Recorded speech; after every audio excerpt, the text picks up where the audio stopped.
سورہ ناس قرآن کریم کی 114 صورت مکی صورتوں میں سے 30ویں پارے میں واقع ہے۔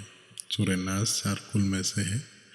اس صورت میں خداوند عالم اپنے حبیب کو چھپے ہوئے وسوسہ گروہ سے خدا کی پناہ مانگنے کا حکم دیتا ہے۔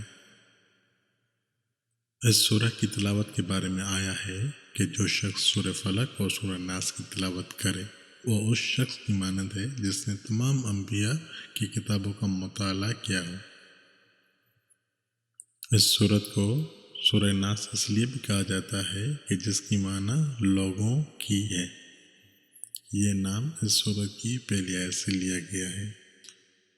انسان اس سورت کے پڑھنے کے ذریعے اپنے آپ کو شیطان کے وسوسوں سے خدا کی پناہ میں محفوظ کرتا ہے۔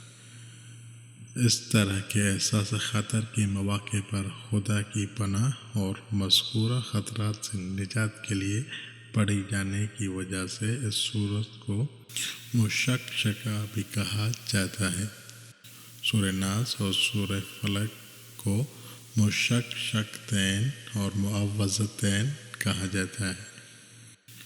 امام باقر علیہ السلام سے منقول ہے کہ جو شخص نماز وتر میں سورہ ناس اور سورہ فلق اور سورہ اخلاص کی تلاوت کرے تو اس سے مخاطب ہو کر کہا جاتا ہے کہ اے بندے خدا، تمہارے لیے خوشخبری ہے کہ تمہاری یہ نماز قبول ہو گئی ہے۔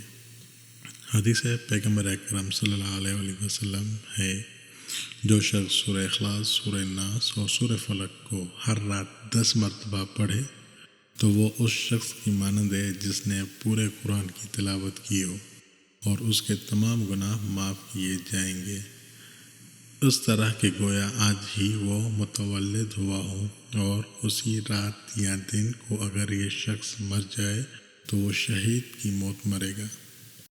سورہ ناس کے مضامین: شیطانی شر اور وسوسوں سے اللہ کی پناہ۔ پہلا نکتہ آیت نمبر 1 سے 3 اللہ سے پناہ مانگنے کی دلیلیں۔ پہلی دلیل آیت نمبر 1 انسان کو پالنے والا اللہ ہے۔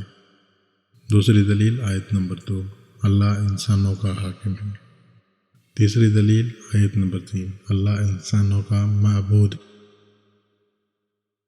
دوسرا نکتہ آیت نمبر 4 سے آیت نمبر 6 تک وسوسہ کرنے والوں کی خصوصیات۔ پہلی خصوصیت آیت نمبر 4 وسوسہ کرنے والے ہمیشہ طاق میں رہتے ہیں۔ دوسری خصوصیت آیت نمبر 5 وسوسہ کرنے والے انسان کے دل میں وسوسہ ڈالتے ہیں۔ تیسری خصوصیت آیت نمبر 6 وسوسہ کرنے والے جن اور انس دونوں میں سے۔ شروع کرتا ہوں اللہ کے نام سے جو بڑا مہربان نہایت رحم والا ہے۔